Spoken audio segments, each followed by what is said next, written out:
Olá, amigos do canal Vista Pátria, quem fala é Alan Frutuoso. Hoje é dia 20 de maio, vamos entrar aqui com esse plantão urgente devido à revelação de uma decisão de Alexandre de Moraes contra o presidente da Comissão Parlamentar de Inquérito que investiga o MST. Estamos falando aqui do Tenente Coronel Zuco, deputado da base do presidente Jair Bolsonaro, deputado do Partido Republicanos, eleito pelo Rio Grande do Sul, e que teve aí o seu nome incluído no inquérito da Polícia Federal, que vai investigar financiadores e também apoiadores dos atos do 8 de janeiro.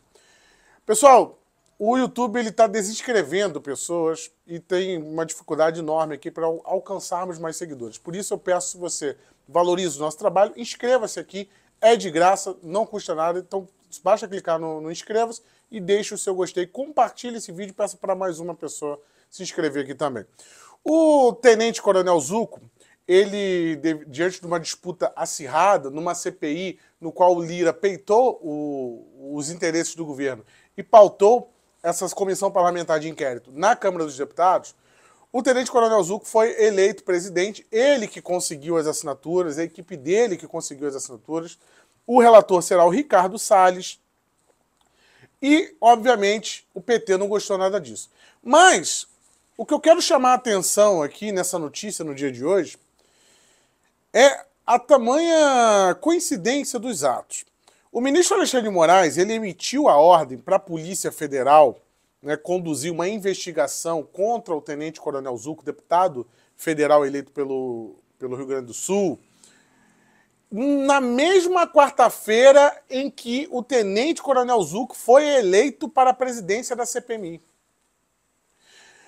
A revelação feita hoje, neste sábado, revela que, na quarta-feira, dia 17, após a escolha do Tenente Coronel Zuco para a CPI do MST, o ministro do Supremo Tribunal Federal, Alexandre de Moraes, determinou: encaminhem-se os autos à Polícia Federal para a continuidade das investigações. Esses autos são referentes a manifestações, né, que foram feitas no Brasil inteiro, e a suspeita que recai sobre o motivo de criar uma investigação contra o Tenente Coronel Zuco foram postagens na sua rede social no final do ano passado. Muito parecido com o que acontece com André Fernandes, requerente da CPMI do dia 8 de janeiro, que vai ser instalada na próxima quarta-feira. André Fernandes também está sendo investigado pelo mesmo motivo. Postagem nas redes sociais que demonstrassem algum apoio aos manifestantes do final do ano, manifestantes que pediam aí uma auditoria, né, que foi um final do ano muito conturbado. O PL fez uma auditoria e solicitou aí, inclusive, a revisão da eleição. Então, era dentro desse contexto, desse ambiente, que haviam, né, relatos e apoios de postagens no Brasil inteiro. O Tenente Coronel Zuco, eu não vi as postagens, tá? Mas, ao que tudo indica, deve estar nesse mesmo meio por ser um apoiador do presidente Jair Bolsonaro. Praticamente todos os apoiadores do presidente Jair Bolsonaro apoiaram manifestações no final do ano. É diferente das manifestações do dia 8 de janeiro. Tá? É muito diferente. E o Tenente Coronel Zuco, ao que tudo indica, não apoiou a manifestação do dia 8 de janeiro, mas sim as manifestações que ocorriam Brasil afora, a maioria delas em frente a quartéis, né? No despacho, o ministro Alexandre de Moraes ainda ressaltou que ele foi alvo de notícia de fato que foi encaminhada ao Ministério Público Federal. Essa notícia de fato está relacionada a alegações de suposto patrocínio e incentivo. Patrocínio, né, que se financia, e incentivo. Incentivo basta você ter postado alguma coisa falando das manifestações. Já é considerado incentivo aqui, você pode ser preso por isso. Qualquer um aí pode ser preso no Brasil por se apoiou a manifestação no final do ano passado. Né? As manifestações teriam sido feitas na rede social, e aí o TRF4, né, lá em Porto Alegre, encaminhou isso aí para o Supremo Tribunal Federal, já que tem foro privilegiado, e será aí, né, feita aí a investigação pela Polícia Federal, que deve chamar o Coronel Zuco para depor. A coincidência, né, inclusive já foi passada a documentação para a Polícia Federal na sexta-feira à noite, no dia 19, mas a coincidência do mesmo dia, na quarta-feira, dia 17, realmente é impressionante, né, a celeridade da justiça brasileira para determinados casos, né? Então fica aqui registrado, neste sábado, né, vim aqui gravar para vocês, para deixar vocês antenados aí e atualizados como sempre.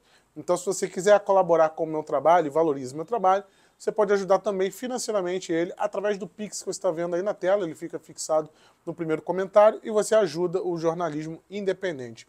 E só para a gente fechar aqui, aproveitando que nós estamos gravando nesse sábado, trazer uma notícia importante para vocês. O Luiz Inácio Lula da Silva, ele foi chamado pelo Zelensky para uma reunião.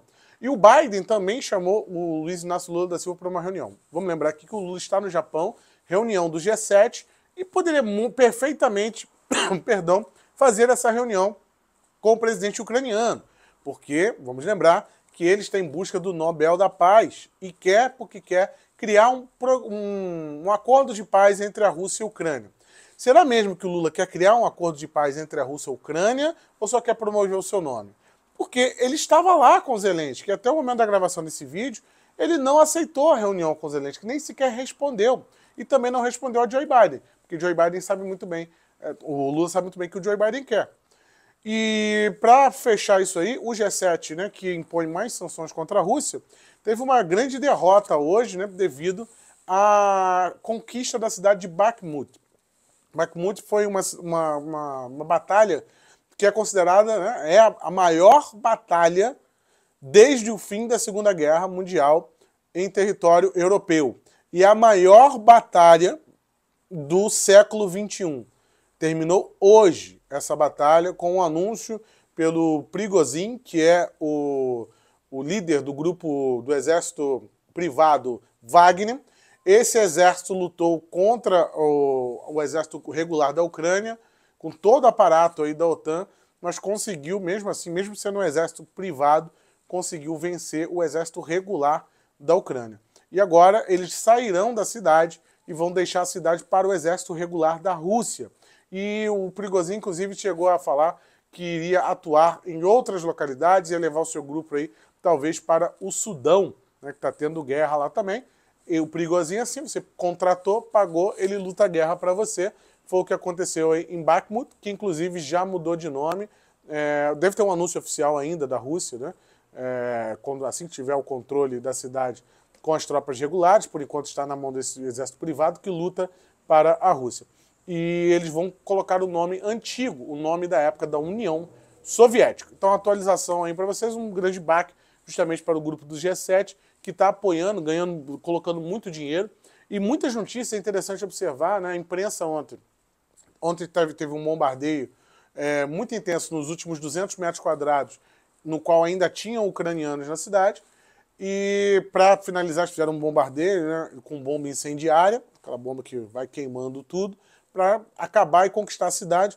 Muito provavelmente escolheram essa data, né, por ser também a data da conquista de Mariupol. Mas o importante aqui é que as notícias de ontem eram que a Ucrânia estava retomando a cidade de Bakhmut. E hoje nós temos a notícia de que a Rússia conquistou a cidade, né? Eles estariam com uma contraofensiva pelos flancos. Muitas vezes isso aí parece, né, ser uma propaganda para conseguir mais recursos de grupos aí como o G7, a OTAN, a União Europeia, né? Na prática, o que se viu hoje foi a conquista da cidade aí pelos russos, e essa cidade ela fecha, né, um arco aí no Donbás, é uma importante cidade para a conquista completa do Donbás, a região mais industrializada da Ucrânia e a região no qual queria independência, né? Pelo menos grupos queriam independência ali, grupos paramilitares, fizeram aquela declaração de independência que foi acatada pela Rússia no fevereiro do ano passado. E essa região é a região que será anexada pela Rússia.